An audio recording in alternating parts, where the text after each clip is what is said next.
Have you ever noticed how, in the blink of an eye, time seems to rush past us? But wait, what if I told you it's not just time that's aging you? Many of the habits you consider harmless are silently wearing down your body and mind.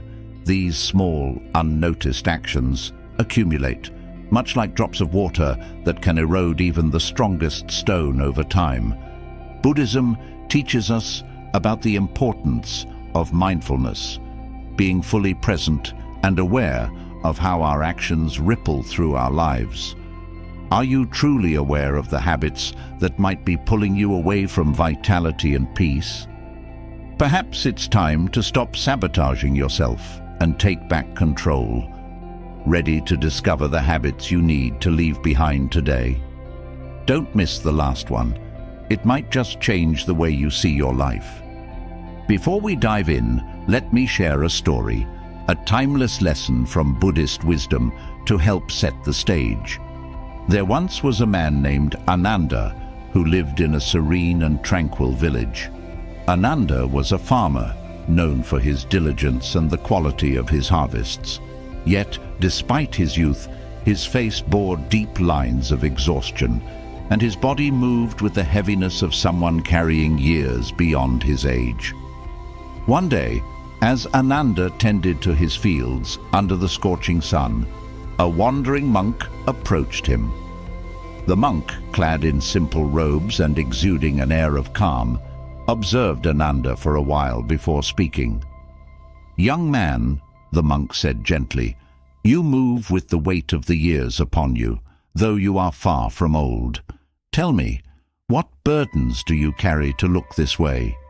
Startled, Ananda paused and began to reflect. He spoke of his daily life, long hours in the field without rest, meals eaten in haste, and restless nights consumed with worry over his crops. To stay awake, he relied heavily on tea and sweets, pushing his body beyond its limits. The monk listened with patience and then smiled. "Ananda," he said, "our habits are like seeds. What we plant and nurture today will grow into our future. Some seeds bring vitality, others bring decay. You've been watering the seeds of exhaustion and imbalance, and they are bearing fruit in your body and mind." Curious, Ananda asked, "But how can I change this? My work must be done. The fields will not tend themselves." The monk nodded. "True, the fields are important, but so are you. A withered tree bears no fruit, and a weary farmer cannot cultivate abundance. Start by caring for yourself as you care for the earth. Rest when the sun sets. Nourish your body with foods that sustain you. Let your mind find calm through moments of stillness." Inspired, Ananda decided to make small changes. He began taking breaks during his work, eating more thoughtfully, and setting aside time for rest. The monk also taught him the art of meditation, how to sit quietly, focus on his breath, and let go of his worries like leaves carried away by the wind. In time, Ananda's transformation was evident. His face regained its brightness, his steps grew lighter, and his harvests became even more bountiful. Villagers marveled at the change, and Ananda often shared the lesson he had learned.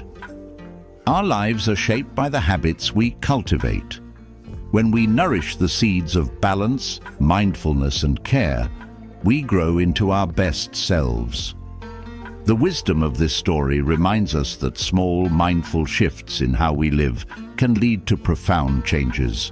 Just as Ananda cared for his fields, we must tend to ourselves, cultivating habits that bring vitality to both body and mind. Let's explore these habits together, beginning with the first one. 1. Sleeping less than 8. I used to think that sleeping less than 8 hours made me more productive. There was a time when I wore my lack of sleep as a badge of honor. It seemed like everyone around me was running on caffeine and long nights, and I didn't want to be the one who missed out on getting ahead. But what I didn't realize was that this habit of cutting back on sleep was slowly eroding my physical and mental well-being. Buddhism teaches me the importance of balance, and sleep is a significant part of this balance. According to Buddhist principles, self-care, which includes getting adequate rest, is crucial for cultivating mindfulness and mental clarity. Without sufficient sleep, my mind can't function properly, and my body starts to show signs of wear and tear. I began to notice how I was more irritable, less focused, and my mood would fluctuate. In fact, my appearance started to show the effects: dull skin, tired eyes, and an overall drained feeling. It was as if I was running on empty, and yet I continued to push myself harder. The teachings of the Buddha highlight the concept of moderation, and this extends to how we treat our body and mind. In Buddhism, we are taught to respect our physical and mental limits and care for them with patience and understanding. Sleep, as a fundamental restorative practice, is a form of self-compassion. When I started giving myself permission to rest, I found that my productivity actually increased. By sleeping 8 hours, I allowed my body to repair itself, my mind to reset, and my spirit to recharge. I also discovered that sleep isn't just about quantity, but quality. It's important to create a calm, restful environment, a practice that aligns with mindfulness. The Buddhists teach us that to clear our minds and truly rest, we must disengage from distractions. No more late-night scrolling through my phone, no more binge-watching series. Instead, I now make it a habit to turn off screens at least an hour before bed and practice deep breathing or meditation to calm my mind. I have learned to honor the natural rhythm of my body and the need for rest. So, if you're like I once was, constantly sacrificing sleep to meet deadlines or keep up with others, I urge you to reconsider. Give yourself the gift of rest. Embrace the peace that comes with a good night's sleep and see how it transforms your life. Sleep isn't a luxury. It's an essential practice for mental clarity, physical health, and spiritual well-being. 2. Daily stress. I've spent so much time in my life letting stress control me. It seemed inevitable. Work pressures, relationship issues, and the constant feeling of being behind. But what I didn't realize was that this stress was aging me from the inside out. Every day, it felt like a weight on my shoulders, a constant background noise that never went away. The more stressed I became, the more I noticed how it affected my body.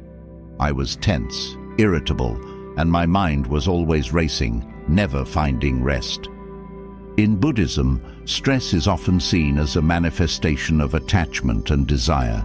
We become stressed when we cling to outcomes, trying to control things that are beyond our control. This is something I realized I was doing.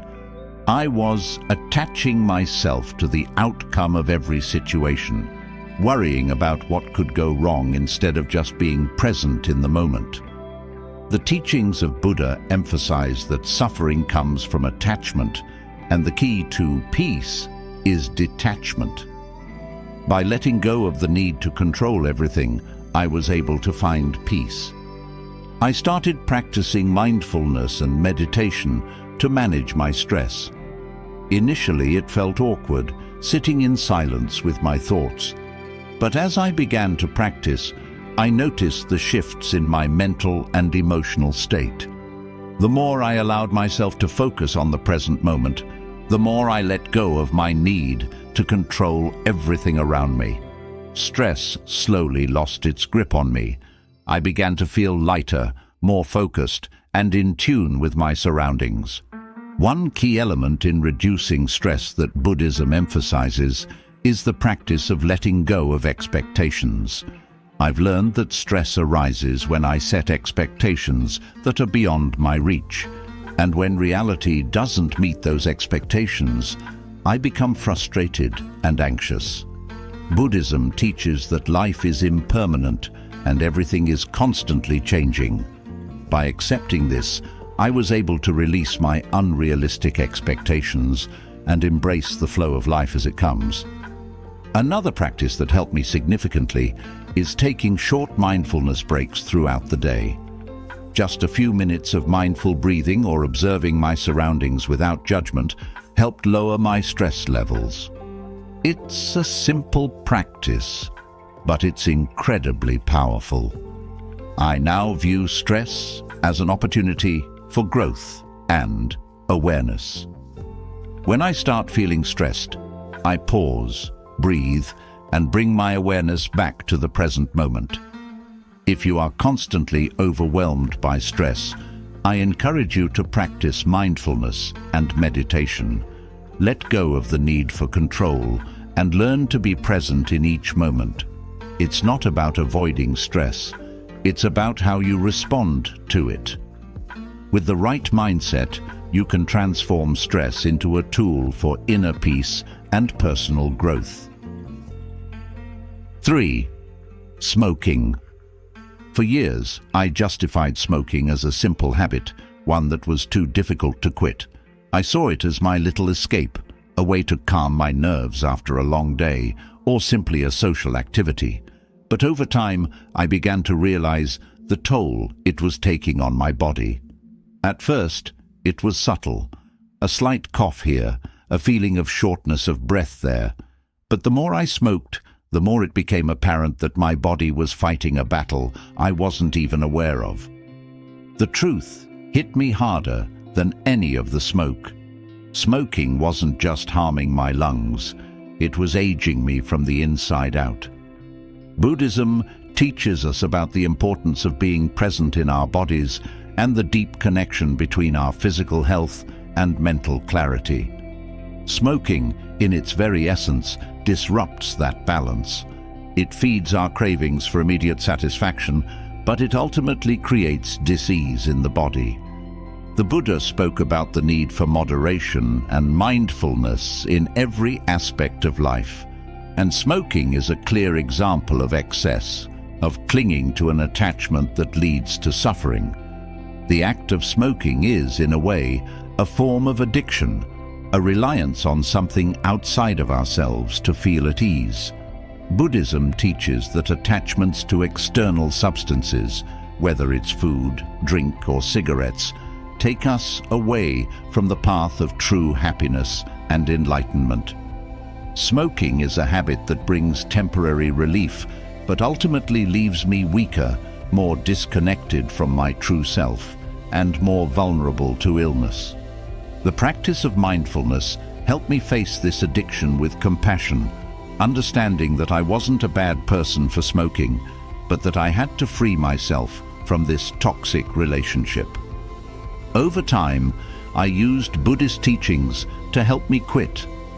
Instead of beating myself up over my habit, I approached quitting with a spirit of kindness toward myself.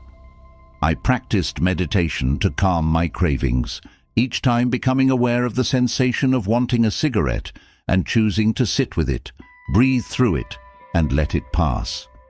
The craving was like a wave, and I realized that all waves eventually subside if I don't attach myself to them. Gradually, I began to see the benefits of living smoke-free: clearer skin, better breath, and most importantly, a deeper sense of well-being. The Buddha also speaks about taking responsibility for our actions. By choosing to quit smoking, I was taking responsibility for my health and my life, not letting an outside influence control me. I chose to be free. The journey was challenging, but I learned to trust the process. As I started to prioritize my body's well-being over fleeting pleasures, I became more grounded and connected to my inner peace. And, just as importantly, I began to see how the act of letting go of smoking allowed me to grow spiritually. Each day without a cigarette was a step toward liberation. If you're struggling with smoking, I urge you to practice mindfulness and self-compassion. Remember, every step forward counts, no matter how small. Trust in your ability to overcome this challenge, and as you do, you'll not only improve your health, but also bring greater peace into your life. As Buddha teaches, the path to healing begins with awareness, acceptance, and letting go. 4. Not drinking enough water. I never realized how important water was until I felt the effects of dehydration. I thought I could get by with the occasional glass or two, but I was seriously neglecting my body's most basic need. It wasn't until I started feeling sluggish, my skin looked dull, and I had constant headaches that I started paying attention. What was I doing wrong?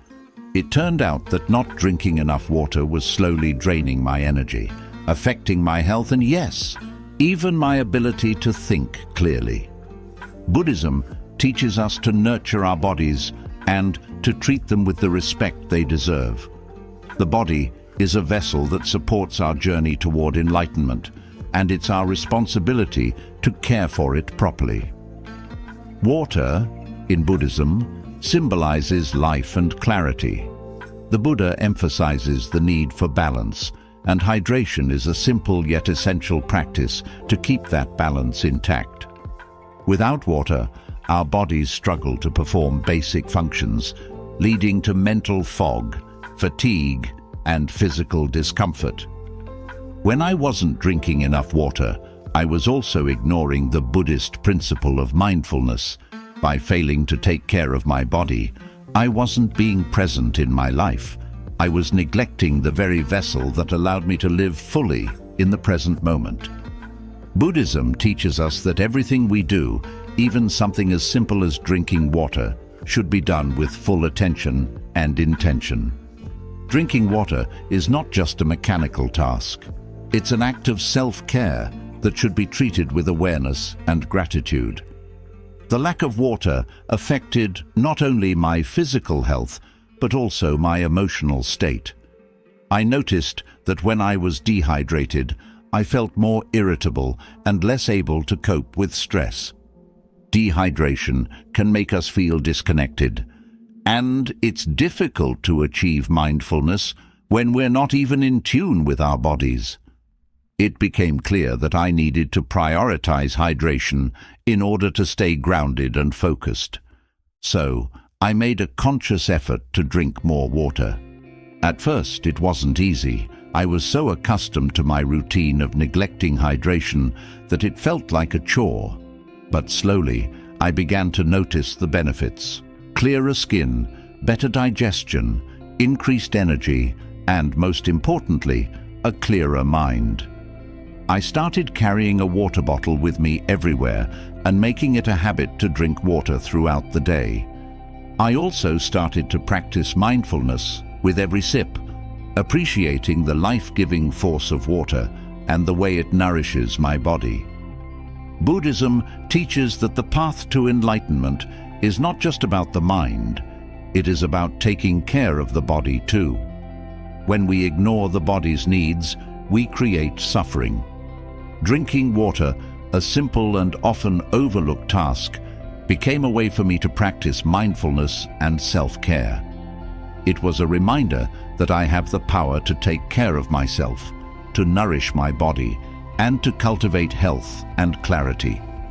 It also made me realize that by giving my body what it needs, I was better able to show up fully for the world and those around me. If you're like I was, underestimating the power of water, I encourage you to change that. Make hydration a part of your daily mindfulness practice. Be present in the act of drinking, and notice how much better you feel as you nourish yourself.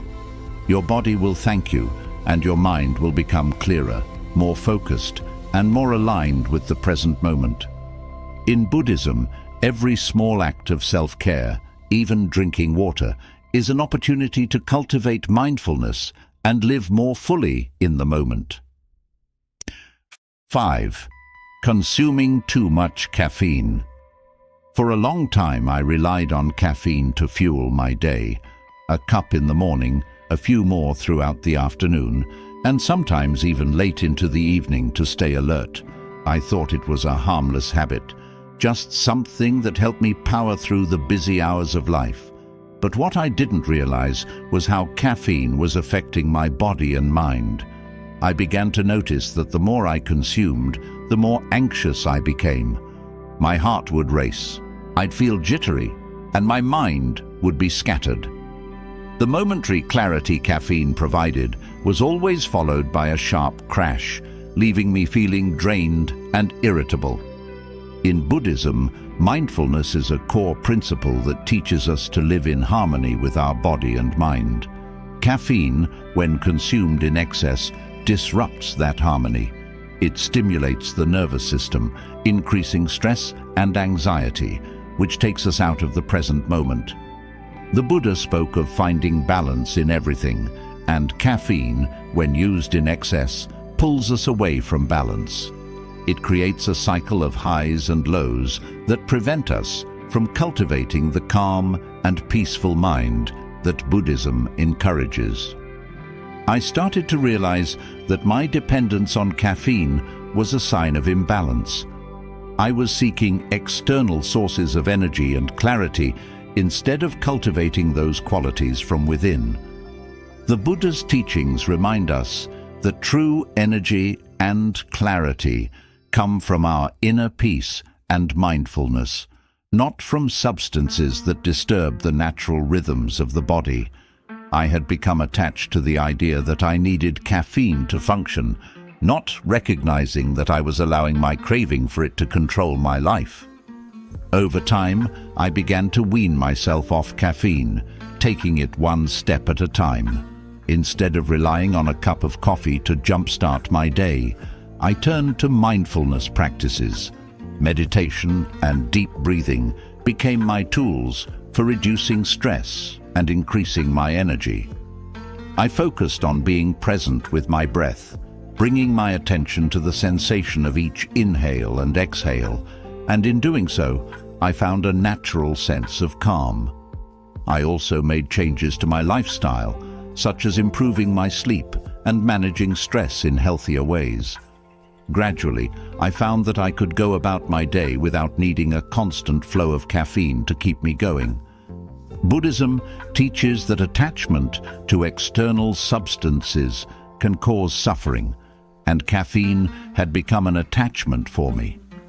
By practicing mindfulness and moderation, I learned to live with more peace and presence, free from the ups and downs caused by too much caffeine. Now, when I do consume caffeine, it's with awareness and gratitude, knowing that it's no longer a crutch, but just a choice I make. I've come to understand that true clarity comes from within, and no external substance can provide that for me in the same way that mindfulness and balance can. If you find yourself overly dependent on caffeine, I encourage you to reflect on its impact on your body and mind. Practice mindfulness and start to notice how you feel before, during, and after drinking caffeine. You might discover that the energy you're seeking is already inside you, and it just needs to be nurtured through balance and awareness. 6. Not practicing enough physical exercise. For a long time, I made excuses to avoid physical exercise. I would tell myself I was too busy, too tired, or that I didn't have enough time to fit in a workout. The reality, however, was that I simply didn't prioritize my body. I thought I could get by without it, but over time, I started to feel the effects. Low energy, increased stress, and a general sense of physical and mental sluggishness. It wasn't until I started practicing mindfulness that I realized the importance of movement, not just for my physical health, but for my mental clarity as well. In Buddhism, there's a deep understanding that our physical and mental well-being are interconnected. The body is not separate from the mind. Rather, they work together in harmony. By neglecting the body, we're also neglecting the mind. Buddhism teaches that physical discipline, such as regular exercise, helps maintain the flow of energy through the body, keeping us balanced and present. When I didn't exercise, I felt more disconnected from myself. I was neglecting my body, which in turn affected my mind. I couldn't fully embrace mindfulness and presence when my body felt weak and tired. So, I made a decision to incorporate physical exercise into my life. Instead of viewing it as a chore or something I had to do, I began to approach it with mindfulness. I focused on being present in the moment, noticing how my body felt as I moved. I started with simple activities, walking, stretching, and yoga, and slowly began to increase my intensity. Each movement became an opportunity to practice awareness. I noticed how my breath changed as I moved, how my muscles stretched and released tension, and how my mind cleared with each movement. Exercise, as I learned through Buddhism, is not just about building strength or losing weight. It is a practice of mindfulness. When I move my body, I am reminded to be aware of my breath, my thoughts, and my sensations in the present moment. I realize that every workout is an opportunity to reconnect with myself, to embrace the body and the mind as one. I began to appreciate the simple act of moving, not just for the benefits to my body, but for the clarity it brought to my mind. Buddhism teaches that everything is impermanent, and this includes the state of our bodies. Our bodies age, change, and eventually pass away, but the quality of our life is influenced by how we take care of it in the present moment.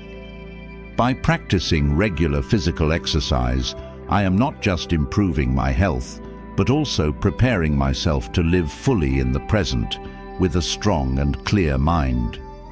Exercise helps me cultivate resilience, patience, and self-discipline, all qualities that the Buddha emphasized as essential for a peaceful life. If you struggle with incorporating physical exercise into your routine, I encourage you to start small. Begin with simple, mindful movements and gradually increase your activity. Remember that exercise is not just about achieving a physical goal. It is about creating a deeper connection with yourself and your body. Through consistent practice, you will find that exercise becomes a source of energy, clarity, and mindfulness, helping you live a more balanced and fulfilling life. Chapter 7. Abusing sugar. For much of my life, I was addicted to sugar. It wasn't something I realized at first. It crept into my daily routine like a silent partner. I would start my day with a sugary coffee, then snack on sweets throughout the day, never thinking about the toll it was taking on my body. Sugar felt harmless. After all, it was just a treat here and there, right? But as time went on, I started to feel the effects in ways I couldn't ignore. My energy would crash after a sugar high. My skin became dull and prone to breakouts, and I found myself constantly craving more. It wasn't until I began to reflect more deeply on my habits, inspired by Buddhist teachings, that I truly understood how harmful sugar had become in my life. Buddhism teaches us the importance of mindfulness in every aspect of our existence, including what we consume. The Buddha's teachings on moderation and mindfulness are crucial in understanding our relationship with food. In fact, Buddhism warns us about the attachment we form with sensory pleasures, such as food. Sugar, as sweet as it may taste in the moment, creates a false sense of pleasure that ultimately leads to suffering. It's an addiction that keeps us clinging to the fleeting high, only to leave us feeling drained and unbalanced when it fades. I began to notice how sugar was affecting my mind as much as my body. Just as I was craving more sugar, I realized I was also craving more distractions and instant gratifications in my life. I was feeding a desire for instant pleasure and convenience, but I wasn't nourishing myself in a deeper, more meaningful way. The Buddha often spoke of overcoming attachments, and sugar was a clear attachment I needed to release. Over time, I made a conscious decision to let go of my sugar addiction. I didn't do it through harsh restriction or self-criticism, but through mindfulness and small changes. I became more aware of when I craved sugar and why. I started replacing sugary snacks with fruit, appreciating the natural sweetness that nourished my body instead of causing a sugar crash. I also practiced mindfulness while eating, paying attention to the textures and flavors of my food, which helped me feel more satisfied with less sugar. Buddhism teaches us that true happiness comes from within, not from external pleasures. By releasing my attachment to sugar, I started to cultivate a deeper sense of contentment and well-being. I noticed that as I reduced my sugar intake, my energy stabilized, my skin cleared, and my cravings diminished. I began to feel more present and connected with my body, and I no longer relied on sugar to boost my mood or energy. I encourage you to look at your relationship with sugar and ask yourself how it's affecting your life. Like all attachments, it's about finding the balance. We can indulge occasionally, but the key is mindfulness. Being aware of what we put into our bodies and how it makes us feel. As the Buddha teaches, the path to liberation involves letting go of attachments that cause suffering. And in my experience, releasing my attachment to sugar was one of the most powerful steps toward cultivating true health and happiness. 8. Not smiling enough. There was a time in my life when I took myself far too seriously. I was always focused on the next task, the next goal, and I was rarely present in the simple joys of life. Smiling was something I did occasionally, but it wasn't something I actively practiced. I thought that life was all about being productive, achieving success, and handling challenges with a serious demeanor. But over time, I began to realize how much I had been missing out on by neglecting the power of a smile. Buddhism teaches us about the importance of maintaining a peaceful and calm mind, and this includes the way we interact with the world. Smiling, though it may seem trivial, is a powerful tool for cultivating joy, peace, and connection. The Buddha spoke of the importance of living with an open heart, and smiling is one of the simplest ways to practice that openness. It's a reflection of our inner peace and a way of inviting positive energy into our lives. I began to notice that when I smiled, even if I didn't feel particularly happy in the moment, something shifted inside me. My body relaxed, my mind became clearer, and my stress seemed to dissipate. Smiling is not just a physical act, it's a mental one as well. In fact, studies have shown that smiling, even when we don't feel like it, can trick our brains into releasing feel-good hormones like serotonin and dopamine. It's a form of mindfulness in action, bringing our attention to the present moment and shifting our focus toward positivity, even in the midst of challenges. Buddhism also teaches about the importance of cultivating joy, and smiling is one of the easiest ways to invite joy into our lives. It's a reminder that happiness doesn't always come from external circumstances, but from the way we approach the world. When I started to smile more, I noticed a change in how I interacted with others. Smiling created a sense of connection, of warmth, and of openness. It was a small but powerful way of showing kindness, both to myself and to those around me. In Buddhist practice, there is a concept called metta, or loving kindness, which is about cultivating an attitude of love and goodwill towards oneself and others. Smiling is a reflection of this practice. It's a simple gesture, but it can shift the energy around us and create a ripple effect of positivity. When we smile, We remind ourselves that life doesn't have to be all serious all the time. It's okay to let go, to enjoy the simple moments, and to find joy in the present. If you find that you're not smiling enough, try to practice it more consciously. Smile at yourself in the mirror, smile at others, and notice how it makes you feel.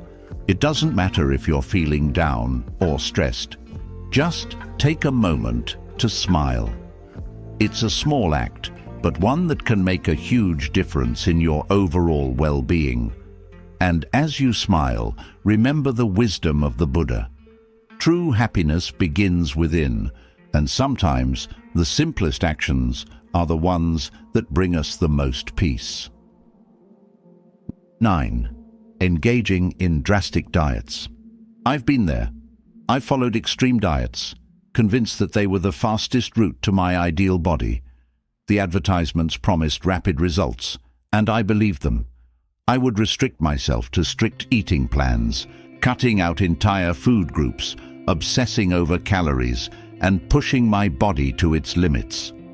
At first, I saw quick results, and I felt proud of my discipline. But soon, the weight loss plateaued, my energy levels dropped, and my body began to show signs of strain. What I didn't realize at the time was that extreme dieting wasn't just harming my physical health, it was damaging my mental and emotional well-being too. Buddhism teaches us about the importance of balance and mindfulness in all aspects of life, including what we consume. The Buddha's teachings on moderation and mindfulness are fundamental when it comes to understanding how we nourish our bodies. Engaging in drastic diets goes against these principles. Instead of nourishing my body and mind with care and balance, I was punishing myself, trying to force my body to conform to an unrealistic ideal. This approach, rooted in attachment and craving, inevitably led to suffering. Buddhism encourages us to treat our bodies with respect and compassion. The goal is not to deprive ourselves or achieve a fleeting sense of happiness through external appearance, but to find peace with our bodies as they are. When I realized that I was harming my body with extreme dieting, I began to change my perspective. I stopped seeing food as an enemy or a quick fix to solve all my problems. Instead, I embraced the idea of mindful eating, eating what nourishes me, savoring each bite, and listening to my body's signals. One of the biggest lessons I learned from Buddhism is that self-discipline should be about balance. I don't need to starve myself or obsess over every calorie. The key is to listen to my body and give it what it needs. Nutritious foods that provide long-term energy and support. Rather than depriving myself of food, I learned to practice moderation, appreciating the nourishment that food brings, rather than seeing it as a tool to manipulate my body. Through this shift in mindset, I found a healthier way to care for my body. I learned to focus on whole, nutrient-dense foods and incorporate mindful eating habits. This wasn't about losing weight quickly or achieving a perfect body. It was about cultivating a sustainable, compassionate relationship with food and my body. If you find yourself engaging in drastic diets, ask yourself whether they truly bring peace to your body and mind, or if they are rooted in craving and attachment. Buddhism teaches us to find joy in the process of nurturing ourselves, rather than chasing an idealized version of our bodies. Start with mindfulness, eat with intention, and treat your body with compassion. It's not about restricting, it's about nourishing and living in balance. 10. Not using sunscreen daily. I never thought much about sunscreen when I was younger. Like many people, I only remembered to apply it when I was at the beach or on vacation. I wasn't particularly concerned about the sun's effects on my skin, thinking that a tan was a sign of health and vitality. But as I got older, I started noticing the consequences of my lack of sun protection. Fine lines, age spots, and dry patches began to appear on my face.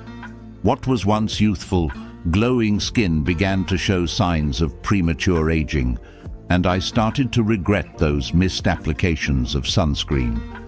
Buddhism teaches us to be mindful of our bodies and to cultivate an awareness of how our actions affect our well-being. This includes how we care for our skin. Just as we nurture our minds through meditation and self-awareness, we should also care for our physical bodies with intention and compassion. Not using sunscreen daily is a form of neglecting this practice. It's easy to forget about the cumulative damage the sun does to our skin over time. But just as Buddhist teachings emphasize the long-term impact of our actions, the damage caused by the sun is insidious. It builds up over time and reveals itself when it's too late to undo. The Buddha spoke of impermanence, that everything is in constant change. This is true not only for our mental state, but for our physical bodies as well. Aging is a natural part of life, but we can practice mindfulness by protecting ourselves from unnecessary harm. Sunscreen, though simple, is one way we can mindfully care for our skin, preventing the harm that comes from the sun's ultraviolet rays. It's an act of self-care that allows us to live with awareness, cultivating an attitude of respect for the body we are given. I started incorporating sunscreen into my daily routine, not just when I was outdoors, but every day, regardless of the weather.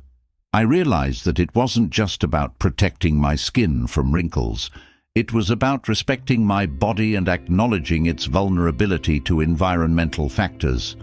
By applying sunscreen, I was honoring the teachings of mindfulness, paying attention to the present moment and making decisions that support my health in the long term.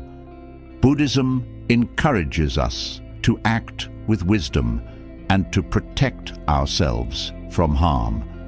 Sunscreen is a simple yet powerful way to practice this principle. It's not about vanity. It's about understanding that the body is our temple, and we must care for it with compassion and foresight. Applying sunscreen daily is an act of taking responsibility for our health, a small but significant choice that reflects mindfulness in action. If you're neglecting sunscreen, consider this a reminder to treat your skin with the same care you would give to your mind. Just as you protect your mind from negative thoughts and distractions, protect your skin from the harmful effects of the sun. The simple act of using sunscreen is a form of self-care and mindfulness that will serve you well in the long run. 11. Not attending medical checkups regularly. When I was younger, I thought I could skip medical checkups. I felt fine most of the time, and I convinced myself that I didn't need to see a doctor unless something was obviously wrong. But as the years went by, I realized that this mindset was not just risky, it was neglectful. Health issues don't always show immediate symptoms, and by the time they do, they can be more difficult to address. It wasn't until I started attending regular checkups that I truly understood the importance of preventative care, both for my body and my peace of mind. In Buddhism, we are taught the value of mindfulness in all aspects of life, including our health. Just as we take time to meditate and check in with our emotional state, we should also check in with our physical health.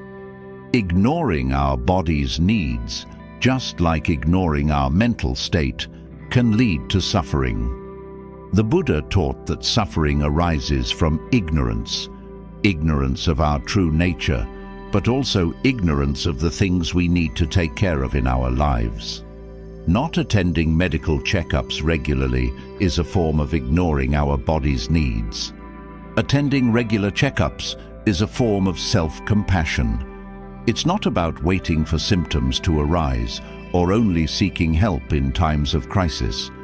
It's about understanding the importance of prevention, of taking proactive steps to maintain health and well-being.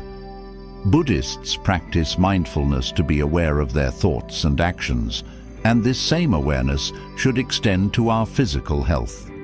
A medical checkup is an opportunity to reflect on our health, address potential issues before they become serious, and make necessary adjustments to our lifestyle. When I began to see the doctor regularly, I noticed that I felt more at peace. I was taking responsibility for my health, and this small action made me feel empowered. It gave me the clarity to make informed decisions about my diet, exercise, and overall lifestyle. I realized that taking care of my health was an act of mindfulness. It was a way to show respect for my body and the life I've been given. Buddhism teaches us that life is precious and that every moment is an opportunity to live with intention. Regular checkups allow us to be intentional about our health, to prevent suffering before it happens, and to live with the knowledge that we are caring for ourselves in the best possible way. By attending checkups regularly, we are practicing mindfulness in our physical well-being, ensuring that we continue to live a full, healthy life. If you haven't been to a doctor for a checkup in a while, I encourage you to make it a priority. It's an act of self-care and mindfulness that can make a significant difference in your overall well-being. Just as we practice awareness in our thoughts, we must also be aware of the state of our physical health. It's all interconnected. Caring for our bodies is an essential part of living mindfully.